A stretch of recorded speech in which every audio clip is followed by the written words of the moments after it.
Hello, everyone. If you like what I'm doing here, please consider subscribing, liking, and commenting. It would really help the channel out quite a bit. Thank you very much. To introduce this episode of An American Gallery, here is the noted American entertainer, John Bubbles. You know, I think about it every once in a while. That September night in 1935, I was at the Colonial Theater in Boston, Massachusetts. They played the overture, the curtain went up, and for the first time an audience was seeing George Gershwin's American opera, Porgy and Bess. It's kind of hard to believe, but most of you weren't even born that night over 30 years ago. And it's just as hard to believe that my role of sporting life made me a part of something that has every promise of becoming downright immortal. I guess it really all started in 1898.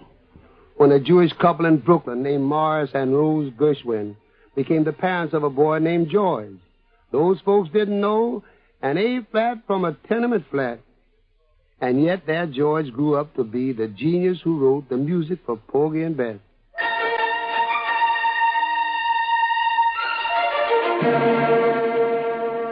George Gershwin, composer, saluted this week on An American Gallery. Ross Martin stars as George Gershwin in Porgy, Bess, and George. The Supreme High Command of the Third Reich can today announce to the people of Denmark another glorious victory for the fatherland. Our plans are to move forward on the Eastern Front. The things that you're liable to read in the Bible, it ain't necessarily so. Why do the Bible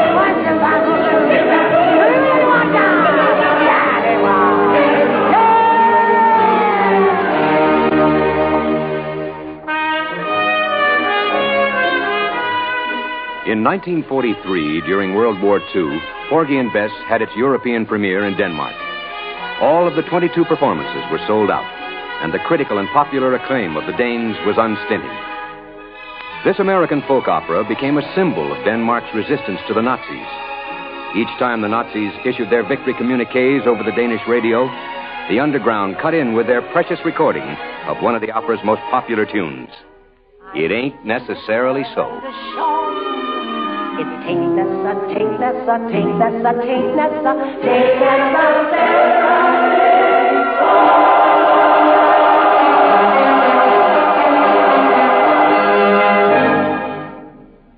It's virtually impossible to find anyone who doesn't know at least some Gershwin music.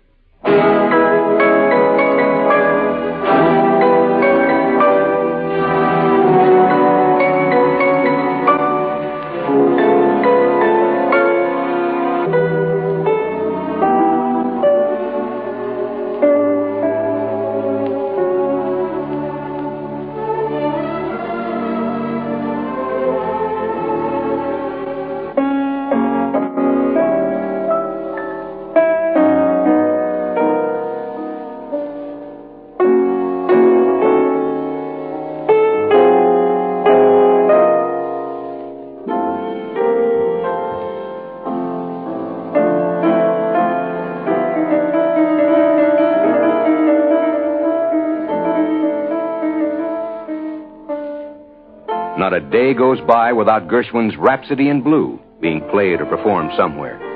He wrote that in 1924. He was 26 years old. In 1925, he composed his Concerto in F. And in 1928, American in Paris.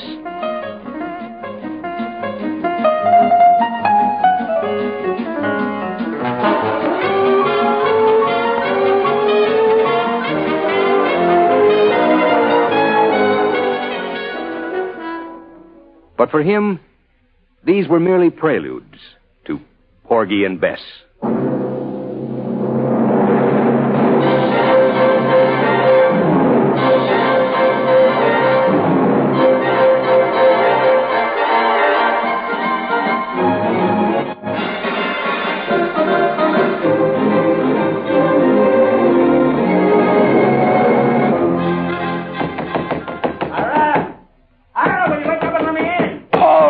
All right. right. Are you alone? No, I brought the whole chorus line from George White's Scandals. You kindly get off your feet. I'm coming. Get the light out. And get the coffee on. Well, now, which is it? Huh? You want the lead out or the coffee on? Both. My pot refuses to perk before 11 a.m., my dear brother. Well, I'll coax it. Sun is high and there's a world to conquer, Ira. You've already done that, George. You ever read, Ira? Only my own lyrics. Well, we all have our crosses to bear. Here.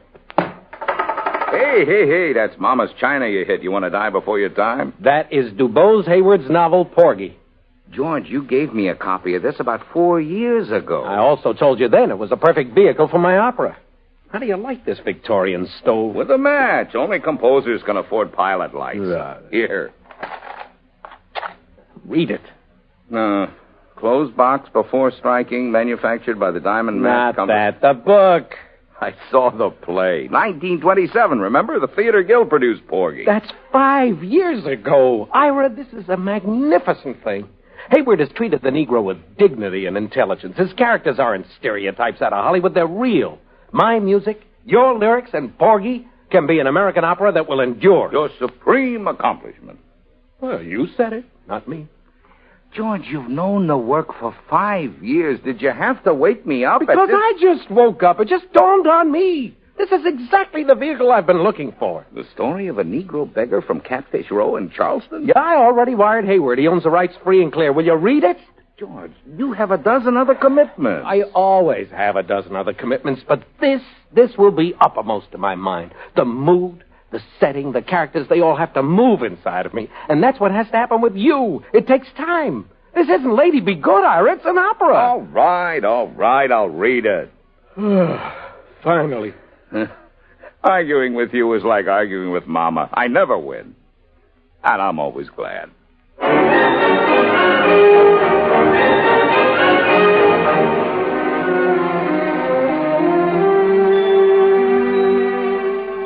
Summertime, 1934. For the first time since the Gershwins planned their collaboration with Porgy's author, DuBose Hayward, 2 years before, George was free of his many commitments.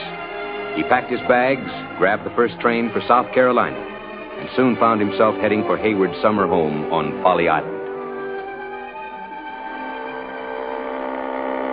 DuBose, you mean tell me this motorboat is the only way to reach your place? Heck no. Could have swum there. This'll do you good. You got a little of that subway pallor. Yeah, complicated by a slight touch of opening night jitters. There's the Hayward cottage. We'll tie up right by it. Oh, swell. When do the natives attack? I guess it is all kind of primitive by your standards. Yeah, but DuBose, watch it. Over there. What? Not 20 feet from us. Oh, hey, you really are a dude. That's just a giant turtle burying some eggs. Oh. You mean they're friendly? A lot friendlier than those sharks out there. Where? You see their fins? We just came through there. Safer than Penn Station in the rush hour. Oh, boy, if you know anybody who wears a size 34 bathing suit, I brought one they can have. Save it. You can use it to swat away the sand crabs that'll be crawling around the cottage I rented for you. Sand crabs? Yeah, and maybe you can sing Embraceable You to some of the bull alligators in the swamps over yonder. Did anybody happen to line up a piano for this safari? You know, George, the missus even went and had it tuned for you yesterday. Oh. Here, give me a hand. Let's split up the luggage. It's only a couple of 100 feet to the cottage. Nothing personal, DuBose, but as a respected American author, I can't understand why you chose to live on a battered South Sea island. You have to admit it sure looks like one. I'll admit it is a little ragged around the edges. We had a hurricane 2 weeks back. And Ira was griping because he had to stay in New York to put the final touches on Life Begins at 8:40. You know, it's the warm days that get you. When the flies, gnats, and mosquitoes come hunting for your blood.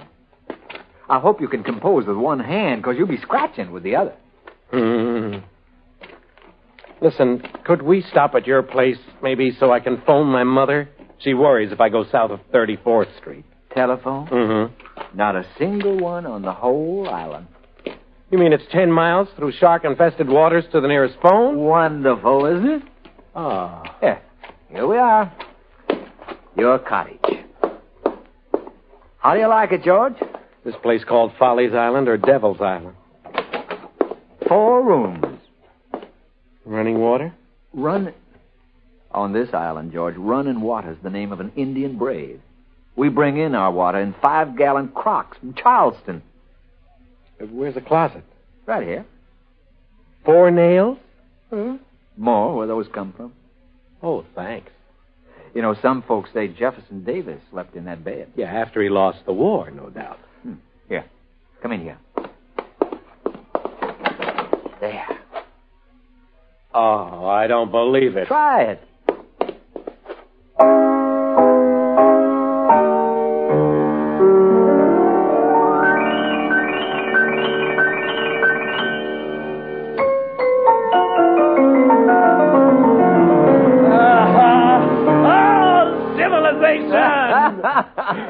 I reckon I should have warned you, but you were so intent on working near the atmosphere that inspired the story. Yeah, maybe so, but only because you just didn't want to come to New York, that's all. And that's where we worked out the song that should be this island's anthem. Yeah, what's that? And nothing's plenty for me. That tune still sounds good. It better.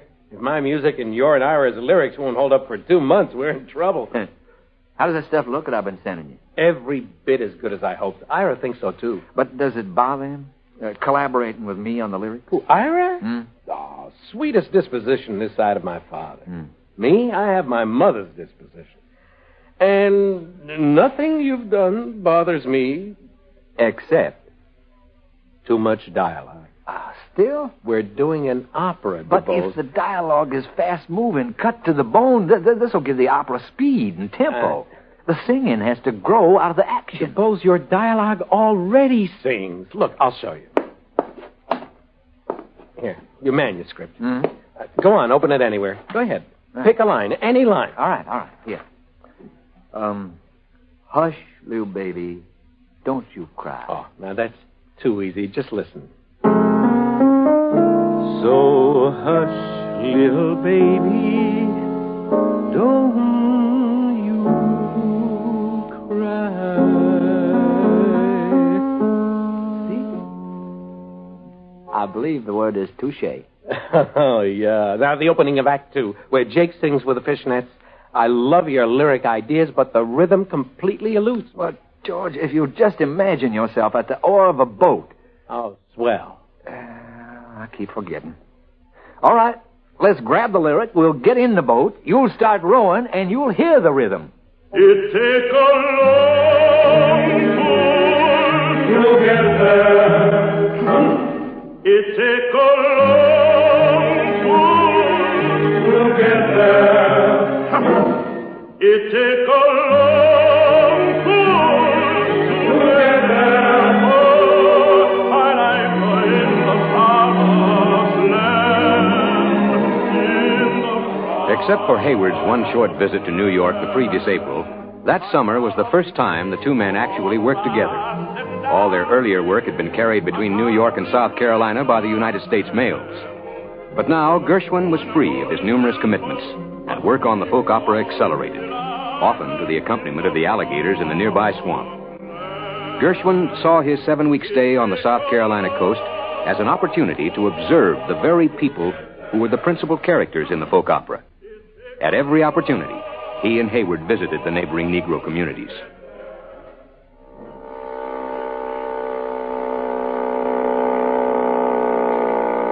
This is James Island, George. Mostly Gullah Negroes here. Gullah Negro? Mm-hmm. Never heard the word. Toss me that line, will you? Oh, sure. The Gullahs settled the coastal islands of this state, Georgia, and some of Florida. Their accent is more English than American. That's fascinating. That's the church right over there. Come on. Hey, we're not too late, are we? No. Services will still be on. And I guarantee you a full house. SRO. And when they sing, George, well, if you can capture some of that spirit, you'll have your folk opera. You know, DuBose, when I started work on the music, I decided against the use of original folk material. Why? It's marvelous stuff. Most of the world's never heard it, and it's as American as hot dogs and Indian rain dances. Yeah, but the music has to be all of one piece. I have to write my own spirituals and folk songs. And where do you find the inspiration? On Broadway? All right, maybe I have a little egotism, but I'm not a fool. I had a reason for swapping the racket of a midnight traffic jam for those loud-mouthed crickets outside my cottage. I'll write the music, but I know the inspiration's down here. That's what excites me so about the whole project. The humor, the superstition, the religious fervor, the dancing, all the irrepressible high spirits of the American Negro never appeared in operatic form. Or any form, for that matter. Except for jazz, and that's a hybrid. You'll never hear Beiderbecke or Armstrong at a revival meeting. But the way you keep cutting dialogue, how are you going to get away with the word opera? Well, it's a new form, opera combined with theater. And can you tell me of better people to use as characters in this form? I don't know of anyone who expresses himself more eloquently by song and dance. And we need their humor, DuBose. It's part of our American expression. I don't mean gag humor. I mean natural humor. Humor that flows from the story itself into the lyrics and the music. If I can only... Listen. Listen to that. I am.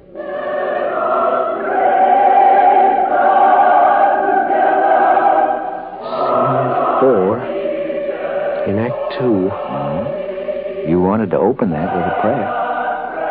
Let's see, Scene 3 ends with Porgy promising to protect Bess. The duet, I Loves You, Porgy. The hurricane bell sounds. It's perfect. A hymn, a prayer. It's perfect to open Scene 4. All of Serena's friends are terrified. They're in her room praying for their men out at sea during the storm. I like it. And now, listening to this, I know how that prayer's got a sound, DuBose. I can hear it, I tell you. I can hear it.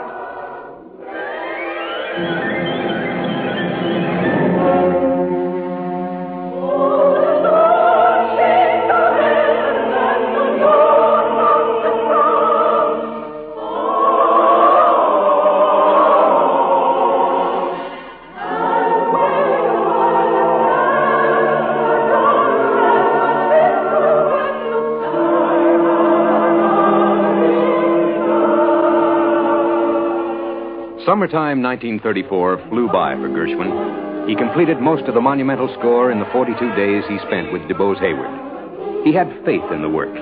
He saw it as resembling a combination of the drama and romance of Carmen and the beauty of De Meistersinger. He felt the dramatic effect would be sensational, for he planned to have the few white people in the production speak their lines, while the Negroes in answering would sing theirs. Both Ira and Hayward worked on the lyrics. Gershwin returned to New York in August, and on November 5th, wrote to Hayward. I would like to set a tentative date for rehearsals. Also, I would like to have auditions started during January or February so the people we cast can be learning the music, saving us much rehearsal time. Now, Ira has written the lyrics for Porgy and Bess' first duet, and I really think this bit of melody will be most effective. As soon as I finish this letter to you, I'm going over to play it and sing it. Lawrence Tibbett, I'm not. For my editor at Chappell's Music Publishers. Doc Surmey is an old friend of mine, and his taste is impeccable. So my regards to the alligators, and step on a sand crab for me.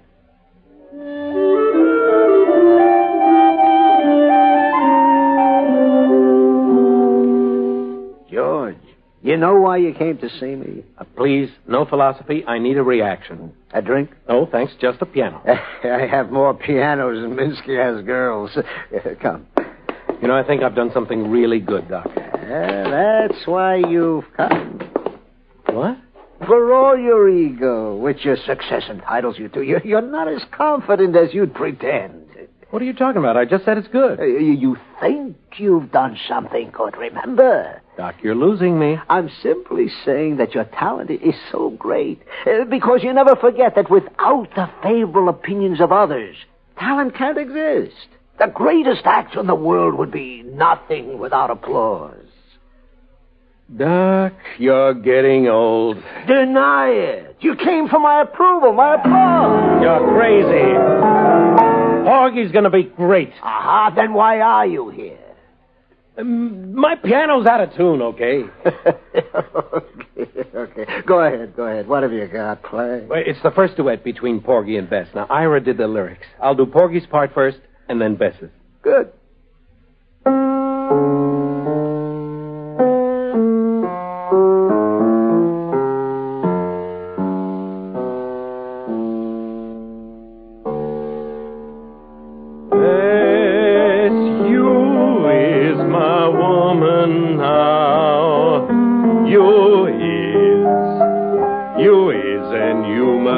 And sing and dance for two instead of one. Want no wrinkle on your brow. Know how? Because the sorrow of the past is all done. Oh, Bess, my Bess, the real happiness is just begun. And she sings to him, and she says, Porgy, as your woman now, eyes, and you... Doc? Doc? Yes, I hear you. You laugh. No, George. It's quite the opposite. It's lovely. So very lovely. Excuse me. You're crying? Listen, I'm an emotional man. You write emotional music like that, I cry. Now, why? What made you cry? I know something happened here in my heart. George, it's only happened a few times in my life.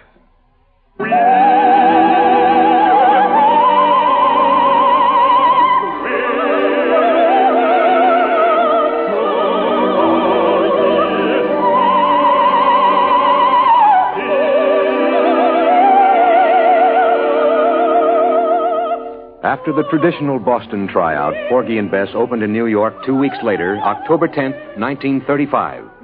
The celebrity-filled audience gave the work an ovation that has seldom been equaled. Afterwards, Gershwin and all those involved in the production celebrated at a Park Avenue apartment, with Paul Whiteman's band playing and the cast still singing the score. Everything indicated they had a major hit on their hands. But when the morning papers containing the reviews appeared, one of the show's hit songs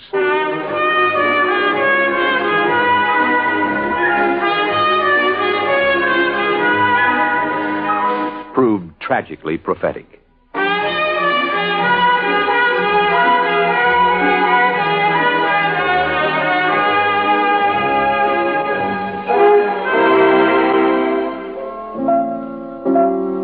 Mama's making more coffee.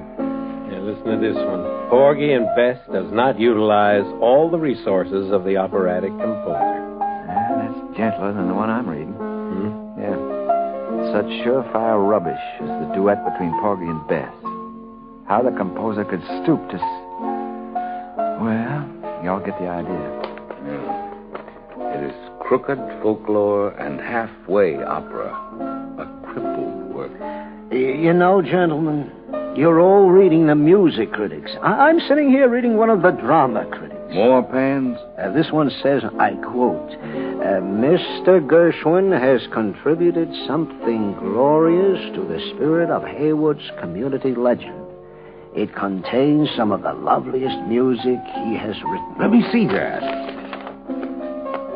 George, you once told me that the only thing you were sensitive to was a lumpy mattress. Now, was that talk or fact? Suppose Stravinsky once said, and I quote, I am a perfectly sure road. There is nothing to discuss or criticize. One does not criticize anyone that is functioning. 20 months, 559 pages of score, 700 pages of orchestration. I guess I wrote a lumpy mattress. At least according to these music critics. Amazing how wrong they can be. Mama, where's that coffee?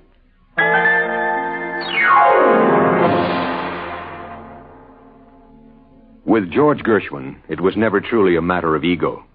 It was simply the kind of honest confidence that is so often the lifeblood of genius. It was the kind of confidence enjoyed by Da Vinci, Michelangelo, and George Gershwin. Of course, the critics were wrong. Gershwin and the public were right. The original production lasted for only 124 performances, but the Theater Guild took Porgy and Bess on a national tour the following year. In 1938, it was performed successfully on the West Coast. During World War II, it played in over 50 cities throughout the United States, Canada, and Europe. 17 years after its tryout in Boston, it opened in Vienna, Austria. That company moved to London, Berlin, and Paris. In the following years, it was performed throughout Europe, the Middle East, and Latin America. Its subsequent performances in New York ran more than twice as long as the original. In motion picture form, it was seen in virtually every country on Earth.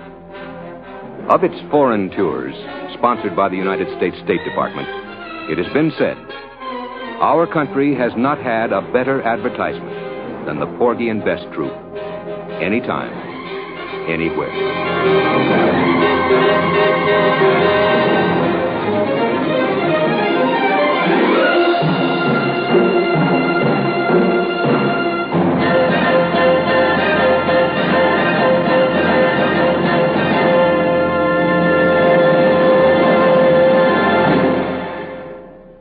2 years after Porgy and Bess opened, at the age of 38, George Gershwin was dead. He was a great man while he lived. Today, 30 years later, somehow he seems even greater. You have been listening to another portrait from an American gallery.